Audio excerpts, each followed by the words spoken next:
जय हिंद। नमस्कार साथियों, आप सभी लोगों का मोस्ट वेलकम है आज के इस नए क्लास में। साथियों, आज के इस क्लास में हम सभी लोग जो है पढ़ने वाले हैं एसएससी एमटीएस के एग्जाम के लिए मोस्ट इम्पॉर्टेंट प्रीवियस ईयर के क्वेश्चन को, जो कि साथियों आपके एसएससी एमटीएस के एग्जाम के लिए काफ़ी इम्पोर्टेंट है। तो आप सभी लोग जो इस क्लास को बिल्कुल अच्छी तरीके से लास्ट तक देखिएगा और इस क्लास में दिए जाने वाले इन सभी क्वेश्चन को आप अच्छी तरीके से ज़रूर याद कर लीजिएगा, जिससे कि आप जो अपने एग्जाम में सभी क्वेश्चन को आसानी तरीके से बना पाएंगे। तो चलिए साथियों, क्लास को स्टार्ट करते हैं। उनसे पहले यदि आप इस चैनल पर पहली बार जुड़ रहे हैं तो आप इस चैनल को साथियों सब्सक्राइब कर लीजिए और सब्सक्राइब करके आप ऑल नोटिफिकेशन को भी ऑल पे दबा लीजिएगा, जिससे कि जब भी कोई नई क्लास हो सबसे पहले क्लास का नोटिफिकेशन आपके पास पहुंच पाए। तो आप इस चैनल को भी सब्सक्राइब कर लीजिएगा, साथ ही साथ आप जो इस क्लास को लाइक जरूर कर लीजिएगा। तो चलिए क्लास को स्टार्ट करते हैं और देखिएगा क्वेश्चन क्या है। साथियों, क्वेश्चन दिया गया है कि निम्नलिखित में से किस देश के साथ भारत की सीमा नहीं है।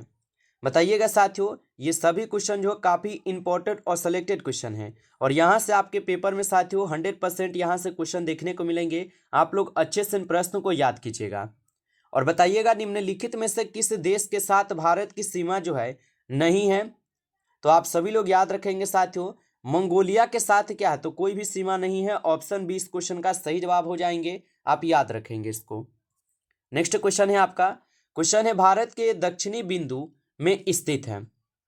बताइए साथियों, भारत के दक्षिणी बिंदु में स्थित है। तो भारत के दक्षिणी बिंदु में जो है ग्रेट निकोबार स्थित है। आप याद रखेंगे ऑप्शन डी यहाँ पे आपका सही जवाब है, ग्रेट निकोबार होगा। और नेक्स्ट क्वेश्चन है आप लोगों का यहाँ पे, निम्नलिखित में से भारतीय राज्यों में से कहाँ निम्नतम कुल वन क्षेत्र है। तो निम्नलिखित भारतीय राज्यों में से कहाँ जो है निम्नतम कुल वन क्षेत्र हो जाएंगे, तो आप बताएंगे कहाँ पर है, तो हरियाणा में। ठीक है, ऑप्शन सी हो जाएंगे यहाँ पे सही जवाब, कहाँ पे, हरियाणा में है, याद रखेंगे। अगला क्वेश्चन आपका आता है कि किस केंद्र शासित प्रदेश की साक्षरता दर जो है ये सबसे अधिक है। तो किस केंद्र शासित प्रदेश की साक्षरता दर सबसे अधिक हो जाएंगे, तो आप याद रखेंगे ये लक्षद्वीप के हैं। ऑप्शन ए यहाँ पर आपका सही जवाब है, लक्षद्वीप हो जाएंगे। और अगला क्वेश्चन देखेंगे, क्वेश्चन है कि कर्क रेखा के मध्य से गुजरता है। तो कर्क रेखा के मध्य से क्या गुजरते हैं, कौन गुजरते हैं, तो आप बताएंगे कि कर्क रेखा के मध्य से गुजरात गुजरते हैं। ऑप्शन यहाँ पर क्या है, तो 20 क्वेश्चन का सही जवाब है गुजरात। अगला क्वेश्चन है, दमन और दीप को अलग क्या करता है। बताइए कि दमन और दीप को क्या अलग करता है। तो साथियों याद रखेंगे, दमन और दीप को अलग करते हैं क्या, तो यहाँ पे क्या, तो बंगाल की खाड़ी। ठीक है, यहाँ पर बंगाल की खाड़ी हो जाएंगे, आप याद रखेंगे। अगला यहाँ पर आपका क्वेश्चन है, बांग्लादेश में गंगा किस नाम से जो है जानी जाती है। साथियों ये सभी क्वेश्चन काफ़ी इंपॉर्टेंट और वीवीआई सेलेक्टेड क्वेश्चन है और यहाँ से आपके पेपर में साथियों 100% क्वेश्चन जो है ना देखने को मिलेंगे। आप अच्छे से इन प्रश्नों को याद कीजिएगा और बताइएगा बंगाल में गंगा में किस नाम से जानी जाती है। तो बंगाल में गंगा किस नाम से जानी जाती है, तो ये पद्मा के नाम से जानी जाती है। ऑप्शन ए हो जाएंगे सही जवाब, पद्मा। अगला क्वेश्चन है आपका यहाँ पे कि पश्चिम की ओर कौन सी प्रायद्वीपीय नदियाँ बहती है। तो पश्चिम की ओर कौन सी प्रायद्वीपीय नदियाँ बहती है, तो ताप्ती नदी बहती है। आप इसको याद रखेंगे, ऑप्शन सी यहाँ पर आपका सही जवाब होगा। अगला क्वेश्चन है, और क्वेश्चन क्या दिया गया आप सभी लोगों का, कि प्रायद्वीपीय भारत की सबसे लंबी नदी है। बताइएगा साथियों कि प्रायद्वीपीय भारत की सबसे लंबी नदी कौन सी है। तो प्रायद्वीपीय भारत की सबसे लंबी नदी हो जाएंगे गोदावरी नदी। ऑप्शन यहाँ पर क्या है, तो 20 क्वेश्चन का सही जवाब है गोदावरी नदी। नेक्स्ट क्वेश्चन देखेंगे साथियों, क्वेश्चन है कि किस राज्य में जोग फॉल्स जो है ये स्थित है। चलिए बताइएगा साथियों कि किस राज्य में जोग फॉल्स जो है ये स्थित है। तो याद रखेंगे साथियों ये स्थित है आपके कहाँ पर, कर्नाटक में। ऑप्शन यहाँ पर आप लोग का 20 सही जवाब है, कर्नाटक में है।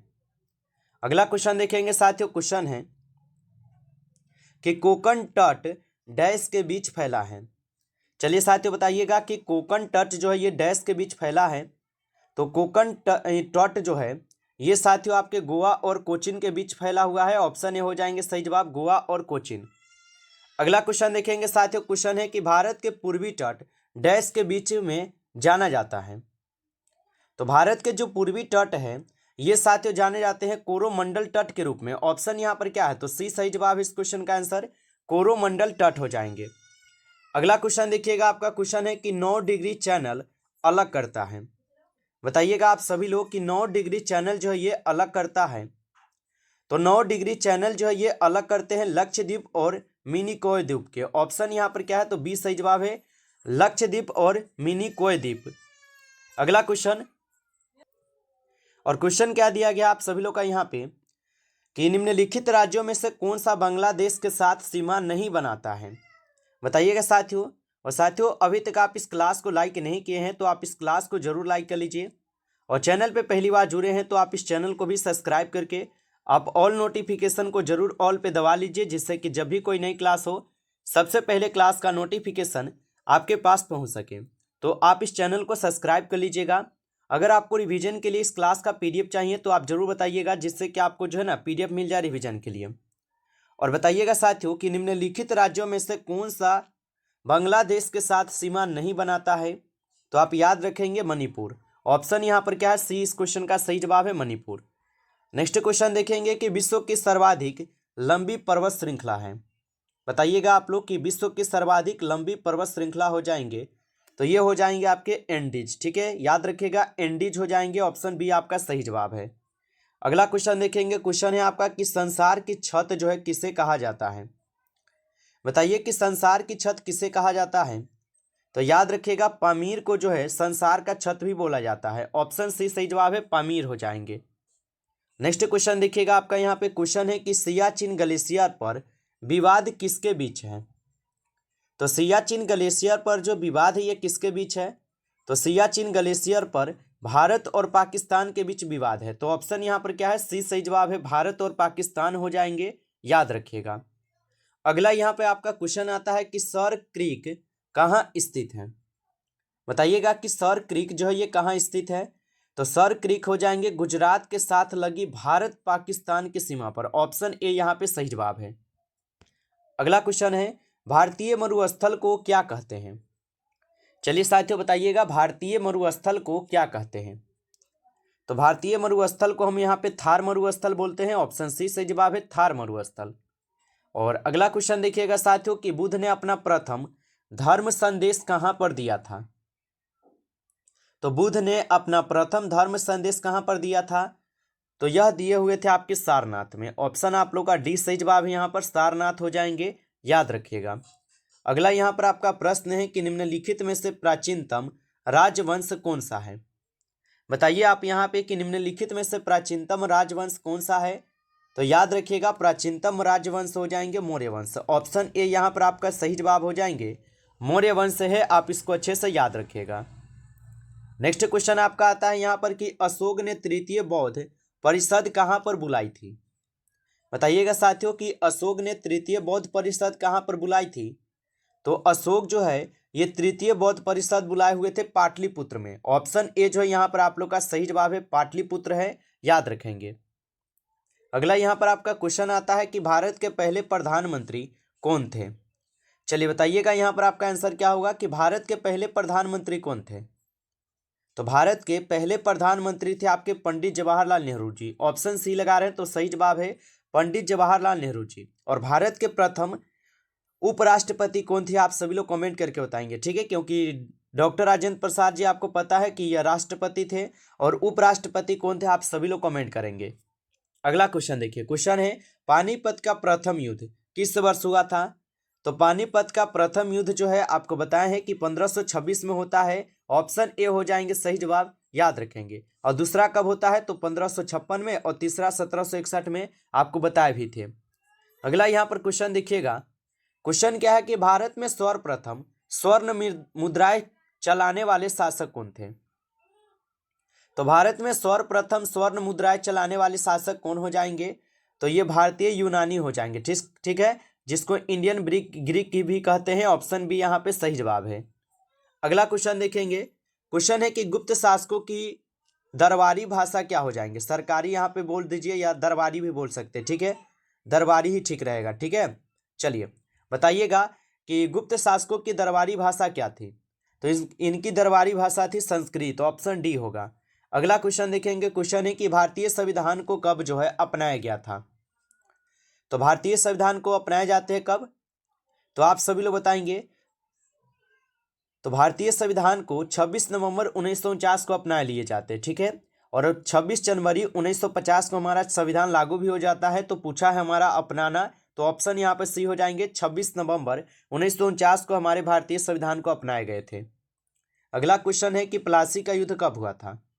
तो प्लासी का युद्ध हुआ था कब, तो प्लासी का युद्ध होता है 1757 में, ठीक है। ऑप्शन ए यहाँ पर आपका सही जवाब है, 1757 में होता है।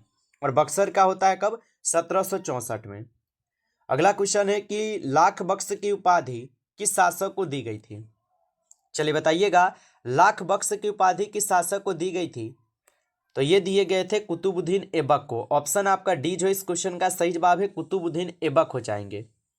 और अगला क्वेश्चन देखेंगे, क्वेश्चन है कि जय हिंद का नारा किसने दिया था। चलिए बताइएगा, जय हिंद का नारा किसने दिया था। तो जय हिंद का नारा दिए थे सुभाष चंद्र बोस जी। ऑप्शन ए यहाँ पर आपका सही जवाब है, सुभाष चंद्र बोस हो जाएंगे। अगला क्वेश्चन देखिएगा, आपका यहाँ पे क्वेश्चन है, और क्वेश्चन क्या है कि लोदी वंश का अंतिम शासक कौन था। चलिए बताइएगा आप लोग यहाँ पे कि लोदी वंश का अंतिम शासक कौन था। तो लोदी वंश का अंतिम शासक कौन था, तो लोदी वंश के अंतिम शासक थे इब्राहिम लोदी। ऑप्शन यहाँ पर क्या है, तो 20 सही जवाब है, इब्राहिम लोदी हो जाएंगे, याद रखेंगे। और अगला यहाँ पर आपका प्रश्न है कि बक्सर का युद्ध जो है ये किस वर्ष हुआ था।